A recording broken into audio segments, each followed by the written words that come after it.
Hello, everyone, and welcome to Irenicast. On the first and third Tuesday of every month, we bring to you our perspectives on theology and culture from a post-evangelical lens. This week, we have an amazing interview for you with the Reverend Dr. Miguel De La Torre.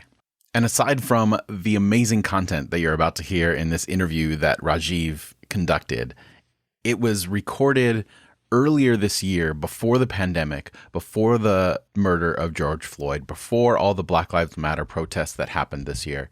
And it is eerily relevant to where we are in this situation, especially given the last two conversations that we've had on the show about white supremacy in evangelicalism and then also progressive Christianity. This is an amazing interview. We hope that you enjoy it. We hope that you go and you check out the work of the Reverend Dr. Miguel De La Torre. And the show notes for this episode are irenicast.com/172, and we'll have a complete list of all the ways that you can like, follow, and find all the work that De La Torre is involved in currently. And just as a final reminder on the top, we will continue the conversation that you're about to hear on Facebook and YouTube Live on Monday, August 10th at 5 p.m. Pacific Standard Time. However, we are no longer putting that audio on the podcast feed. So if you would like to listen to that continuing conversation where the rest of the hosts get a chance to talk about this particular episode, you can always catch the archives of that on Facebook or on YouTube. Don't forget, the show notes for this episode, all of the links and everything, irenicast.com/172. And without any further ado, here is this week's interview with the Reverend Dr. Miguel De La Torre.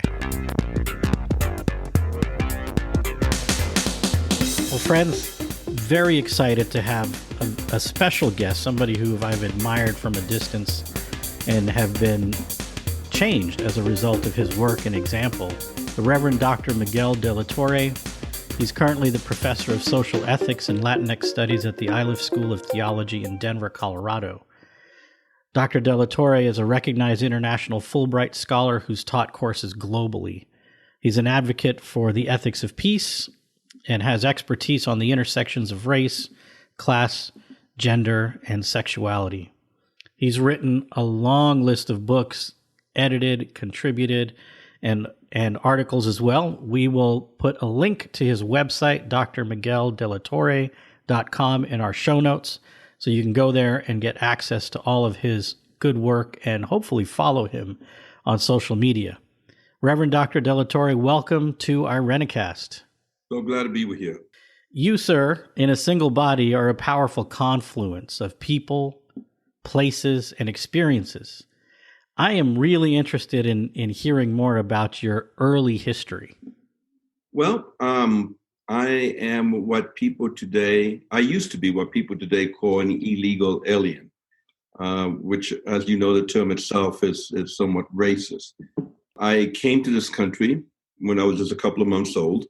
My father left Cuba during the revolution of 1959. And we came penniless to the United States, where we lived in Hell's Kitchen back when Hell's Kitchen was really Hell's Kitchen and not the trendy neighborhood it is today. Tenement building only had one bathroom per floor. So I grew up in poverty in the United States, and I grew with that sense of knowing I never belonged here. I was the first Latino to go to the elementary school I went to, Blessed Sacrament. My parents sent me to a good Catholic school. We were Catholics. But at night, we would also practice Santeria, which is an Afro-Cuban religion. And like many people of the Caribbean, there's a hybridity to our spirituality where we could belong to more than one faith tradition at the same time and really see no conflict. I became a Southern Baptist for very deep theological reasons.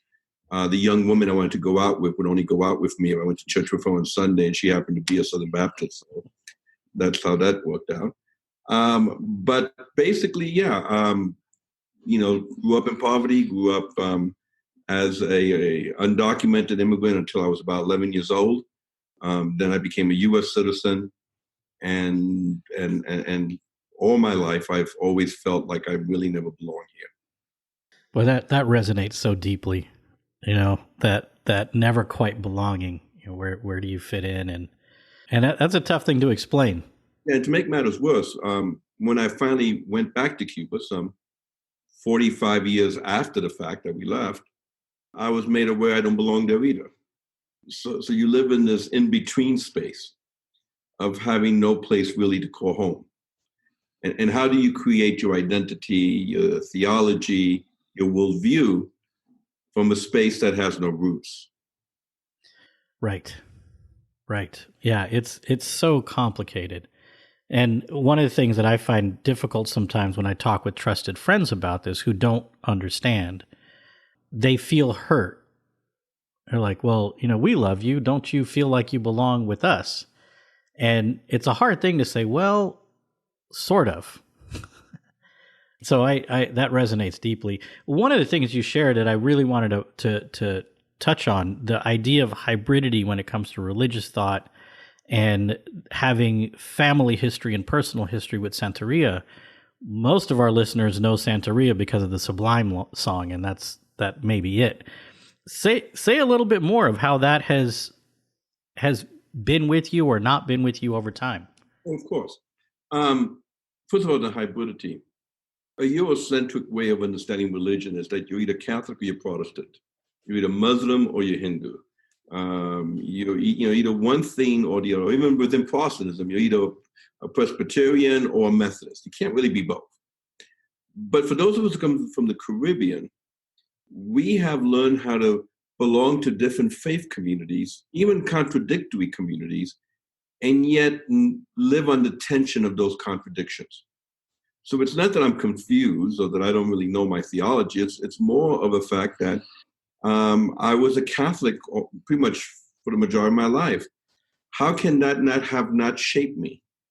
I'm still a Catholic. In my writings, I still look at the encyclicals and I still look at church teachings.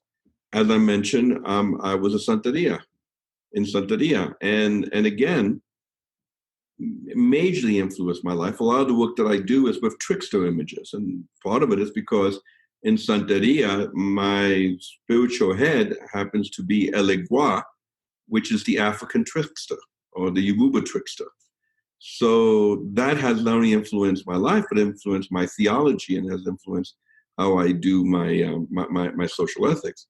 And like I said, I'm a Southern Baptist, so there's a certain evangelical zeal to me in preaching liberation, in preaching good news to the poor, in raising the consciousness that we are born to live life, a fruitful life, here in the here and now, not just in some here and after. That's powerful.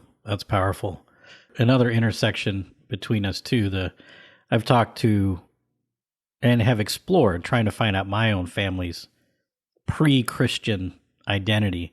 And it's been a challenge because where Christian is where the story often begins and ends. But learning about Hinduism and in southern India, predating the Vedic traditions, having those roots and wanting to be connected, but being told repeatedly, you can't. You got to choose. I wrote an article a while back called I'm a Roman Catholic Southern Baptist Santero, deal with it. Right. Basically what I'm saying is, that's awesome. All these traditions form my identity, and I'm not going to reject any part of my identity. Yeah. Well said. In our current political climate in the United States, where in the aftermath of an impeachment of a sitting president, there is currently a Senate trial underway. And you did a talk called Confronting Opponents a couple of years ago that I've listened to repeatedly because I think there's some real gems there. And I'm wondering if you could offer people, and our listeners tend to be liberal, progressive folk for the most part, some more centrist, but how would you advise, mentor us to be good at confronting our opponents? Well, I'm going to take a leap of faith and assume that probably a lot of your listeners are probably Euro-Americans or white. I think that's a very safe assumption. One of the problems that I find with white liberals, for example, is that they are horrified if anyone even hints that they may be racist. And I would argue that the best way to have conversation, to confront opponents, is to embrace their racism. And let me explain what I mean. Let me take racism off the table for a second. I am a sexist, okay, and I embrace that.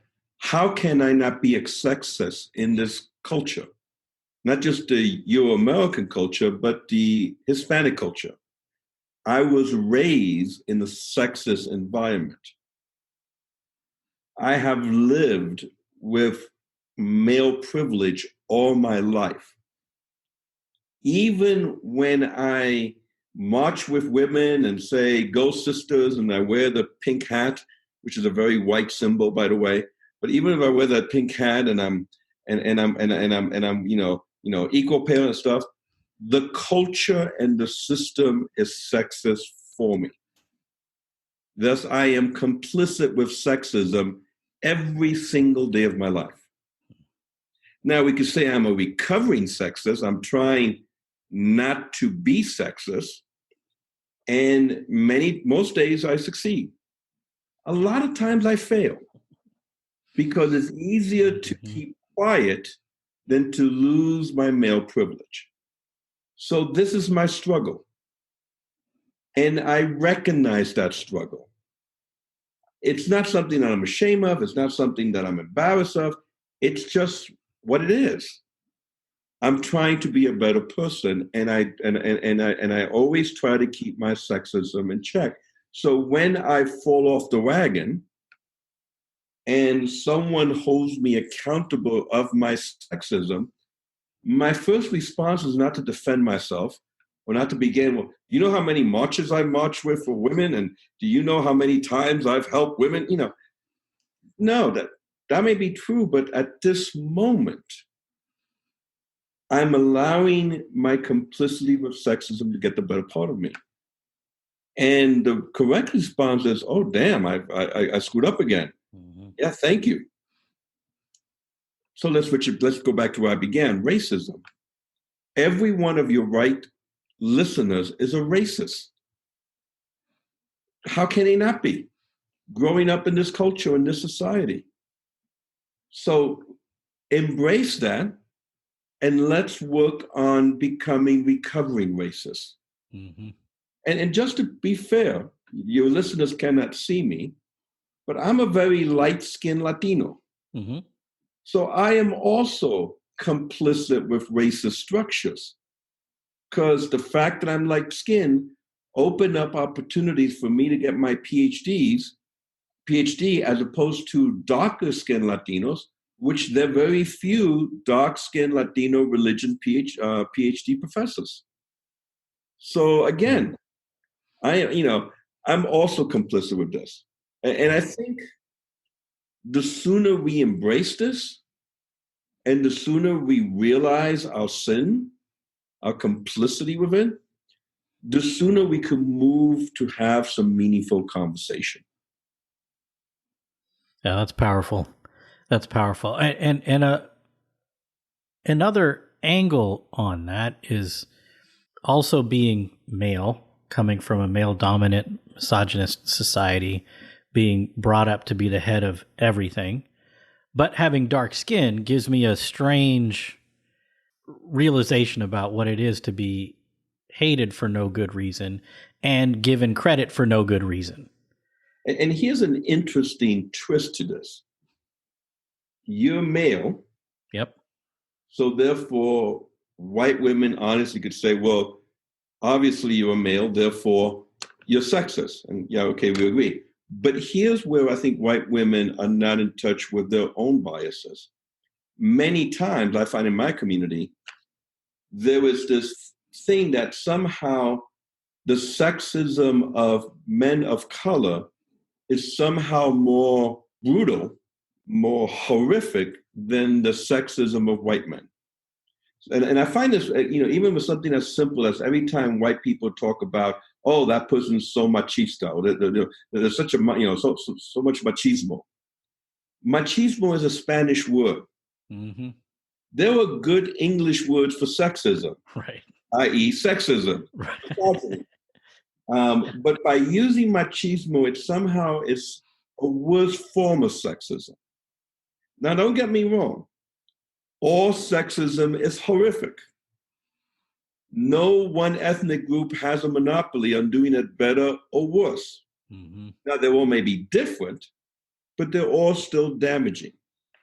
And somehow I find that many times white women have a savior complex to save women of color from men of color. And number one, I think women of color could handle themselves quite well. Thank you very much. Mm-hmm. It's my Latina sisters who hold me in line much better than white women. Mm-hmm. And somewhat disempowering for white women to force women of color to their white form of feminism when women of color have their own understanding of what feminism is. And secondly, white men sexism is as horrific as the sexism of men of color. So I want to also bring that dynamic into this conversation of being a man and a man of color. Yeah. And in some ways, in the American context, for sure, white male sexism, I think, has broader ramifications because white men hold most of the power. And so that institutionalized sexism is a bigger issue. One of the things that you talk about, which is really fascinating and complicated, because in the activist community, anybody who's trying to make the world a better place for themselves and for other people use hope as a central rallying cry. And you talk about hope as a Eurocentric concept and want to bring a different understanding around that. Please, let's take some time on this one, because this is deep. So there's several ways to approach this. So I'll begin very basically why I say hope is a middle-class white concept. I say that because in this country, no matter how bad things are, there's always hope of being able to get a job, of finding food, of getting help. If you're a child soldier in Africa, if you are a young woman in the sex, being trafficked in sex in Asia, if you are an individual living in the neighborhood controlled by the drug cartel in Central America, or if you're just poor, living in a squatter village, there really is no hope for you. Chances are you're going to die in that misery. And I want to be very clear about this.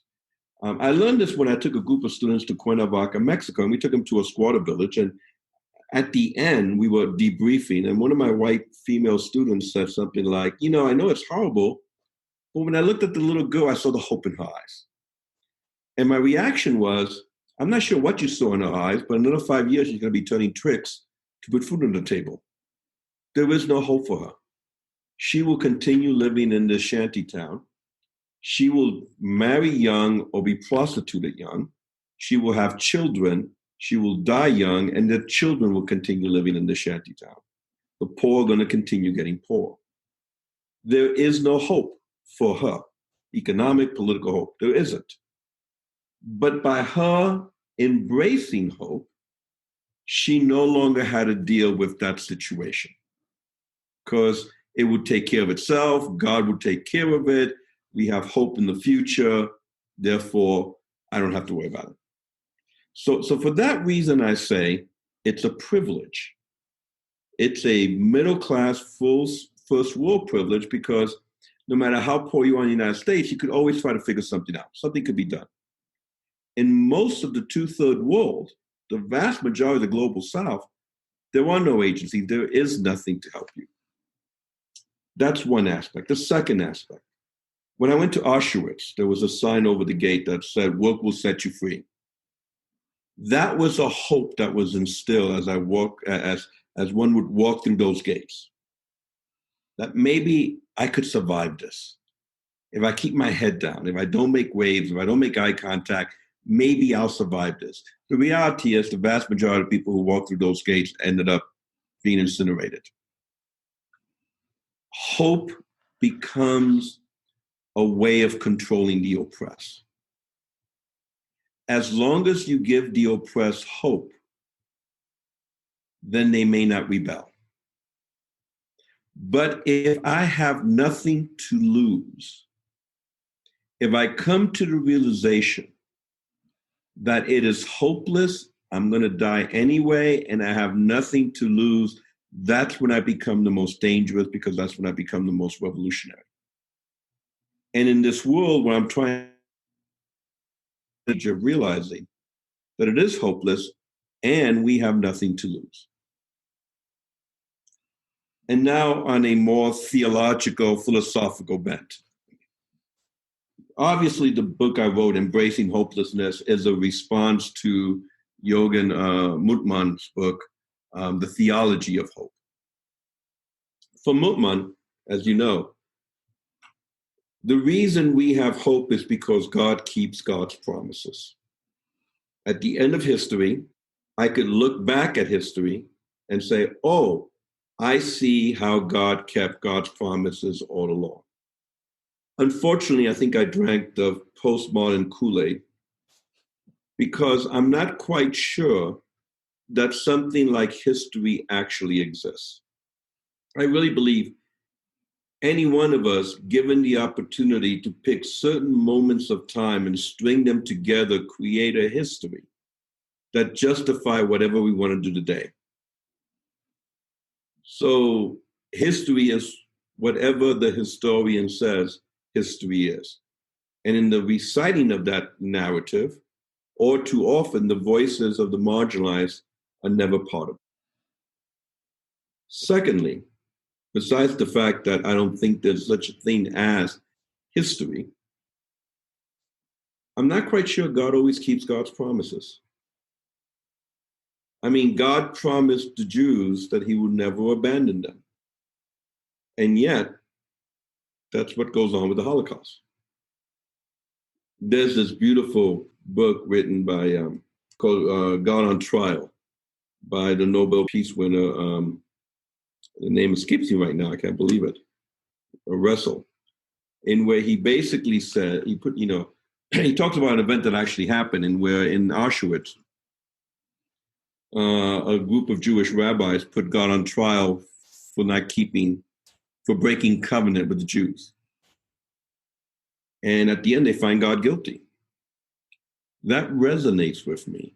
Mm-hmm. What do you do with a God who's guilty of not keeping God's promises? So that's part of also what's motivating me. So there's there's the practical realization that there's a hopelessness that the poor do embrace. There's the praxis orientation that, embracing hopelessness could lead us to radical action. And then there's the philosophical, theological aspect to it. Obviously, in the book, I spend hundreds of pages doing all this in a more systematic way. But that's pretty much the main points of why I'm embracing hopelessness. Yeah, and I think the sentiment is really beautiful, but I've had the opportunity to sit with it for a little while. And it took me some time because I had a pretty emotional response. It's like there was an intellectual, oh shit, he's right, but then there was an emotional, well, now what? There was like it created an emotional vacuum, and along those lines, I'd like you to speak to the folks who are thinking about that image of looking into the child soldier's eyes, or the young girl who's living in abject poverty, whose body's going to be, both of their bodies are being used as raw materials and are going to very likely, almost certainly die in those circumstances. So the emotional toll that takes, both on the people living those lives and then those of us who grew up in a culture where we're all about hope and optimism and opportunity and bootstrap philosophies. How do you cope with that in the sense that, okay, this is real, but I shouldn't give up. So I've got a bit of an agenda here. Well, let me put it this way. Embracing hopelessness allows me to cope with this a lot better than embracing hope. And let me explain what I mean by this. How long do social workers usually last? Not very long. Now, of course, there's exceptions, but usually what I've discovered is that many people who go into social work, who go into activism, who go into changing the world, burn out very quickly because they want to change the world. They know they could do it. They have hope it could be done. You know, my mind could conceive it. My heart believes it. I could achieve it. All this great stuff. And then after a few years, not only does things not change, but they get worse. And then they're like, now what? I've done everything I can. Nothing has changed. I'll start selling real estate instead. And they move out of it. And people in activism and any type of social work burn this out at a very, very, very high rate. I've been working with these issues of immigration, of poverty, for decades. I'm not burned out because I realize it never depends on me. I'm not the savior of the world. Everything I do probably is not going to work. So the question is, why do I then do it? Why bother? Why don't I instead watch TV or watch it? And here's the answer. Very simple. I do what I do. I am active in bringing about social justice, even though I know I'm going to fail. I do that because it defines not only my identity as a human, but my faith as a Christian. The result is not what defines who I am. The action of doing is what defines who I am. I have no other choice. Trust me. Many a times I've said to myself, you know, I could write a book about King Solomon's left ear and spend years in the library doing all this fun research and forget about all this other stuff. I thought nothing's going to change. Why bother? My life will be so much more carefree. But I will not be the person I am. I would not be able to profess the faith I have, and my ability to claim humanity would be somewhat damaged. So, I don't do this for some rubies and a crown and some hereafter. I mean, great. Heaven, yeah, I believe in it. I already got my mansion, all that stuff. But even if I'm wrong and there is no heaven, even if this is all there is, so what? I still will do what I do, not because of some reward. I do what I do because it defines me. Yeah. And here's the question your listeners really need to ask. Do you fight for justice because you think you're going to win?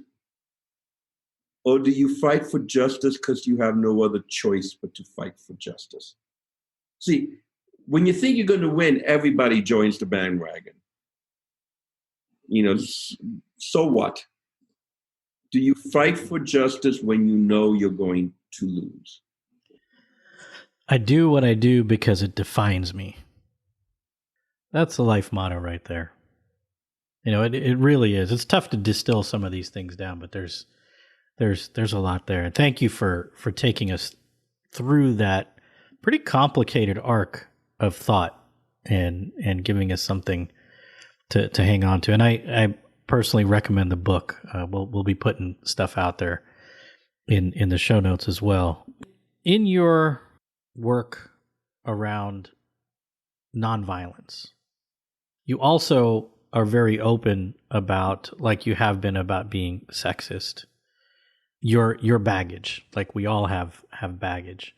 In relationship to nonviolence, you have cited in the past, and maybe numerous times, Cesar Chavez's words, "I am not a nonviolent man. I am a violent man trying to be nonviolent." Talk about that relationship in your work in that arena. Being the only Latino at the time in Jackson Heights, that's how old I am. living at the time, it was an Irish and Italian neighborhood, and having the different groups take turns beating me up after school on a regular basis. Up in a very violent environment where nonviolence is a great idea, but it doesn't work in the schoolyards when you live in poor neighborhoods. This is a very difficult concept for me. I am a very violent man. You get in my face and I'm an old New Yorker. I mean, I just want to shove right back. I don't. But how do I embrace nonviolence while I find violence sometimes to be so useful? But though it is useful, here's the problem. It changes you as a person.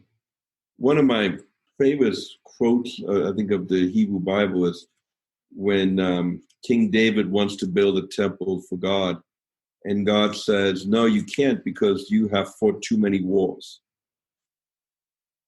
Fighting changes you. Killing changes you. I wish that I was not in all the violent fights I was in growing up, because it has negatively impacted my life. There's no question about that. So I see the importance of nonviolence, even to the point of it is better to be killed than to kill. But I confess to you, while it is easy for me to say that from a safe distance, you touch the hair of one of my children and I'll rip your heart out in Christian love. So I know I will fail. Mm-hmm. And so I live in that tension of trying, and I think this is why I love this quote by Sister Chavez so much. I am a violent man trying to be nonviolent. And I pray for grace that I succeed, knowing that I probably might not. But also knowing that when I fall short, there is grace there. Mm-hmm. This may seem kind of ridiculous, but I think you'll appreciate it in your body of work and the impact that it's had on me and many others. This single thing has been the most meaningful for me, because I related to that sentiment so quickly and deeply, because I've spent a lot of time in anguish over that and self-loathing around being violent, having like violence in me. And then to actually not have the acts of violence validated by your thoughts, but the recognition that that's there, and it doesn't have to consume you or control you. And you don't have to give in to that, but recognizing that there may come a tipping point. And also recognizing that when the tipping point comes and you move into it, there's no turning back. And there's a permanent change. And I think, given the times we live in and given some of the things that I fear most, I can see the tipping point as a possibility more now than I ever have in my life. I would confess to you, as occupying a Latino body, I am more afraid today than I was back in the 1960s. I am more afraid for my safety than I ever was living in New York in the slums back in the 60s. When I hear the rhetoric that if the election doesn't go my way, I'm buying guns, that scares me. And it scares me because the one thing we know in every society where there has been a type of fascist takeover, and I'm not saying that that's going to happen here, but when you have that kind of rhetoric, is usually the first to be targeted are the intellectuals. I was in Krakow, and I went to the factory that Schindler had, and they had an exhibition of how the Nazis took over Poland. And I always assume, well, the first thing they did was they rounded up the Jews. And I was shocked to find out that the first thing they did was they round up the intellectuals. That hit me like nothing else. Now, I'm not trying to say, oh, look at me, poor me, I'm in danger, but in the last year, in my speaking tours, when I go speaking in places, there was a couple of times where they had to hire armed guards because there was chatter about, violence towards me. I've never had that happen before until last year. So something's going on in this country that is scary for those of us of color. Yeah, boy, that's awful. And I'm so deeply sorry and hurt that is going on. And in addition to people of color, these are the kinds of things that have been happening to women for many years in many contexts. But, in the aftermath of the election of Trump, I was still working in the nonprofit arena, working at an anti-poverty agency in the foothills of California, the Sacramento area, gold rush country. Highway 49 was my commute, the 2-lane rural highway. Pretty much all the counties that I worked in are Trump country. The election happens, a couple of Confederate flags pop up. I get nervous for the first time since I can remember. I grew up back east and was coached, thankfully, taken in and coached by African-American families of my friends at school who, when we drove to Florida, would tell us where we should stop and where we shouldn't stop. And then I got pulled over. I was on my way home. The lights came on. I have not been that afraid in memory. And rural road, nobody else was out there. It was dark. Literally, just afraid for my physical safety. And I haven't been that afraid since that event. Fortunately, the officer was the kind of officer you hope is in every role. Very polite, had, my sticker was expired. I had recently moved. So explained, they must have sent it to the old address. It was very pleasant. He said, yeah, well, it'll probably resolve itself, but go into the DMV and get your own sticker. Apologize for inconveniencing you. So a real relief, but the climate is such that to be passive, to be silent, both no matter what place in our society that you hold, there's no room for silence anymore. We need allies to stand up and be vocal.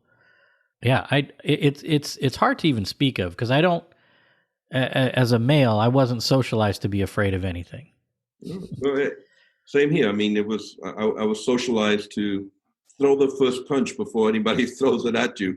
But we live in a very different time now. But to your point, I find myself at meetings many times, faculty meetings among intellectuals, and then somebody says something which is obviously racist and problematic, and none of my white colleagues says anything. I'm the one that has to say something.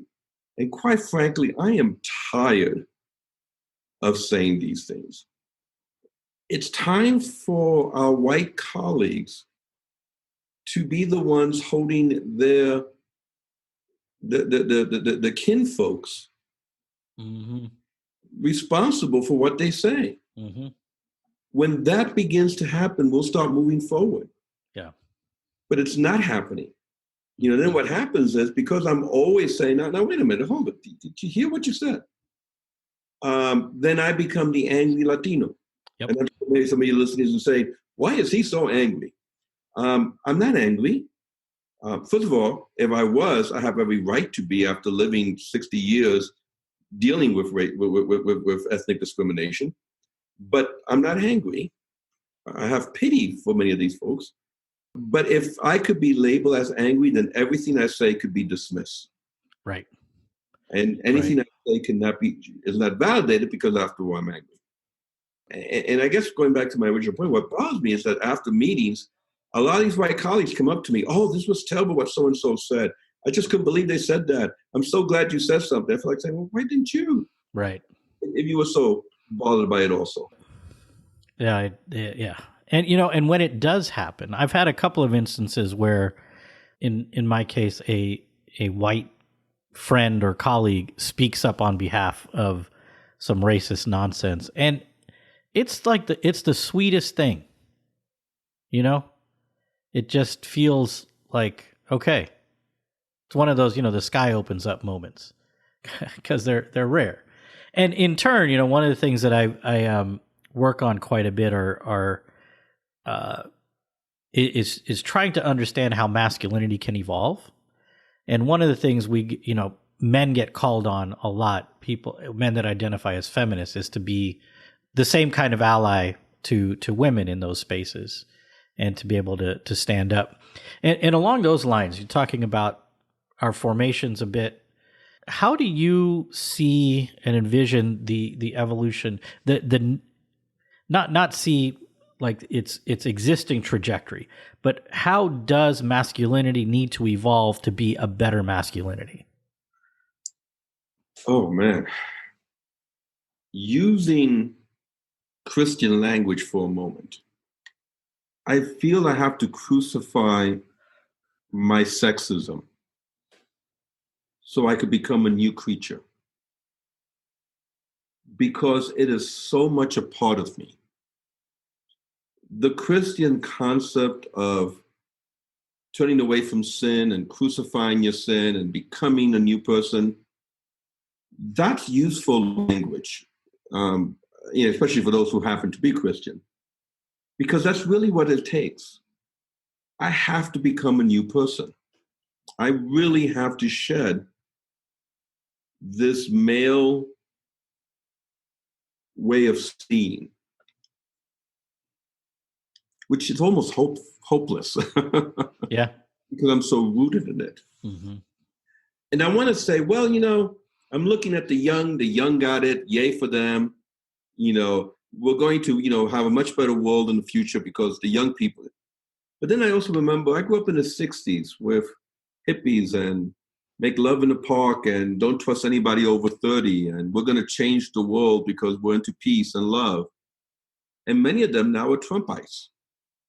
So as much as I look to the youth as the future, maybe they might be the answer, I'm also very well aware that as they grow older and they step into the spaces that have been created for them, it's so easy to then adopt the same racist, sexist, homophobic attitudes of the previous generation. Yeah, I think that's really powerful in that I have two sons. They're in their 20s and their middle 20s, and they're incredible young men. And they have learned how to be young men under a new set of rules, social rules. So I think behavior has made some positive strides, but I think the internal constructs of who we are still remain. And that concept of crucifixion in the Christian tradition, where there is resurrection, there is rebirth on the other side of that. Yeah, I've never thought about applying that specifically, but that's some powerful imagery. It may be what it takes. And then there's a risk that you're not going to get up, right? Because so much of you is infused with it. If you go down hoping you might come up, it may not happen. It may not happen. Resurrection may not occur for some of us until maybe another life. Right. Because it's so infused. But you mentioned your two young sons, and I think one of the that they learn how to operate under a new set of rules and a way of being, and that's important. But I think without the crucifixion of one's sins of racism and classism and sexism and all that stuff, what happens is what we saw happen with the election of Trump. We all learn political correctness. Or you don't say the N-word in public, or you don't call her sweetie, you call her miss, or you don't even use miss because that implies sexuality, so you just use they, or we learn all the right political correct language. And what Trump was able to do is say, we don't have to do that anymore. And the same people who were politically correct before now say, why bother? I'm just going to call a spade, as problematic as that phrase is, but that's Right. exactly what they're doing. I don't have to be politically correct anymore. So sweetie, smile a little bit more, because I could say that now because Trump has done a lot worse by grabbing women by their, what. Mm-hmm. So part of that is, if all we do is learn the right language, if all we do is learn political correctness, if all we do is learn, how not to appear racist or sexist, and we never do that crucifying of ourselves and creating a new creature, it's only a matter of time before we revert back to our nature. I agree. There's a lot there. Well, friends, we're going to conclude this conversation with the Reverend Dr. Miguel De La Torre. He has a lot to offer. Please check out his website, his many, many books. And any closing thought of wisdom, Miguel, before we transition to playing this game? I do. There's one thing we didn't talk about. When we talked about hopelessness, I do have a response to hopelessness. So what do we do? And I talk about an ethics para joder. For your listeners who don't know Spanish, joder is a word that is equivalent to a certain four-letter word that begins with F and ends with K. I only curse in Spanish, not in English. And what I'm saying by that is, when neoliberalism has won, when racism and sexism are the norm, when it's hopeless and you're going to lose anyway, the ethical thing to do is to screw with the system. Because if you hit the system head on and fight, you will be decimated. So what oppressed communities over the ages have done is play and screw with the system so as to move ahead and survive. It's a survival ethics. It's a trickster ethics. And this trickster ethics is what I believe is the answer to the hopelessness that I'm trying to talk about. Trickster ethics. Trickster ethics. Trickster ethics, absolutely. And it's part of the history. I mean, look at the Black spiritual. Mm-hmm. Mm-hmm. They'll be singing in the field. I have shoes, you have shoes. All of God's children have some shoes. Not anybody going to heaven is going to have shoes. They don't have shoes. They're working in the fields. They're singing about one day having shoes. But those who are talking about going to heaven, they're not going to have shoes, the masters. So they have this trickster underlying double meaning going on. And all that the overseer can say is, oh, they're so happy, look at them singing. But you have this trickster element to doing ethics. Yeah. And I mean, using spirituals is a great example because the messages were also encoded about where and when to go and how to go about getting needed supplies. Some of it was medicines. Some of it was meeting loved ones. Some of it was, here's the opportunity for freedom. So the question becomes, how do I ethically steal so people can eat? How do I ethically lie so we can find out what the truth is? Ethics no longer becomes a simple right or wrong answer. It's more complex. Absolutely. Thank you for bringing us around. And anything else you want to leave us with as sort of either a capstone thought or a teaser that leads us to some other work of yours?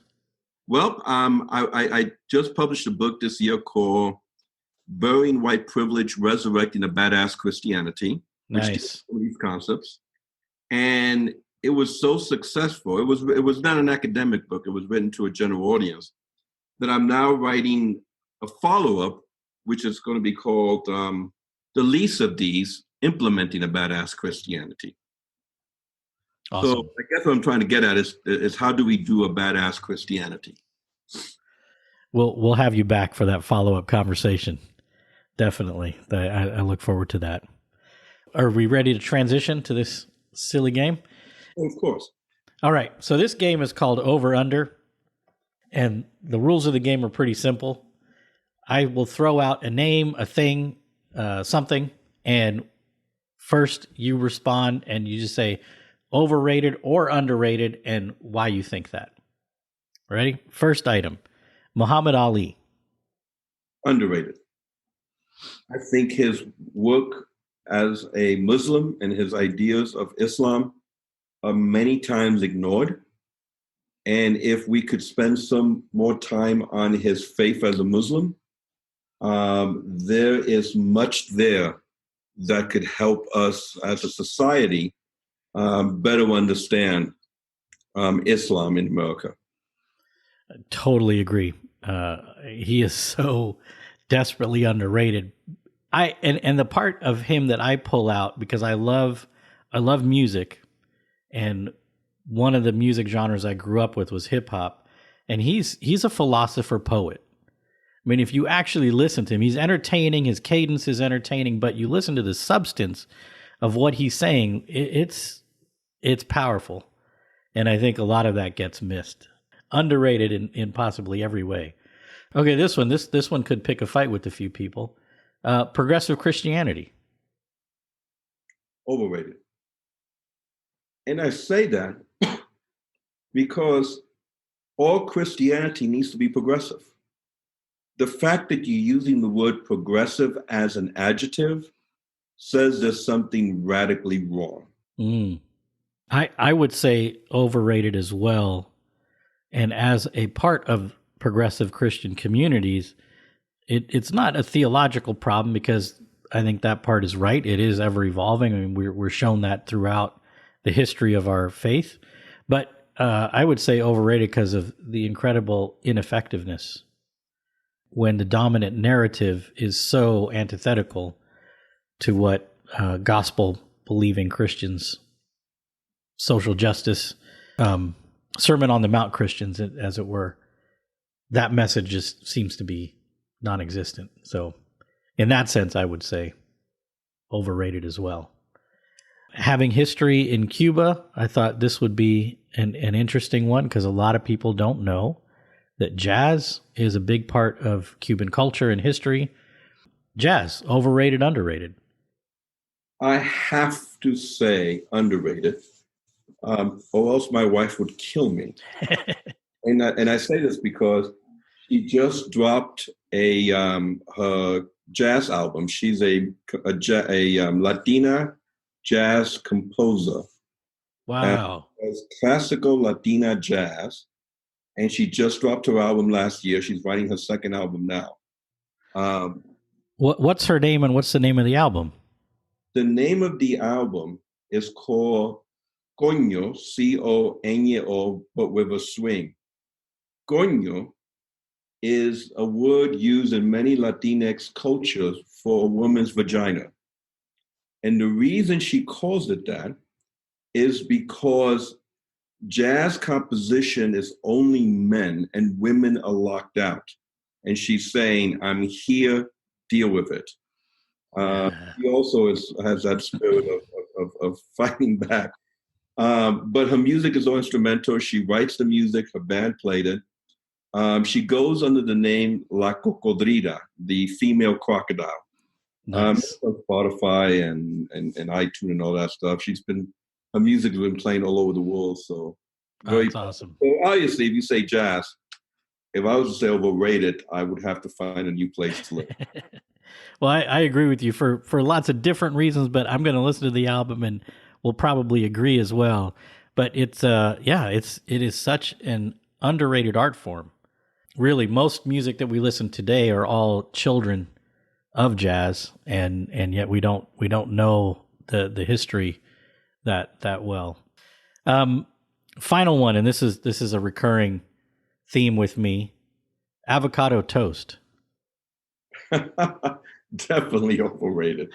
I mean, I'm sorry. I grew up I'm a Caribbean boy. Avocado is something I eat all the time.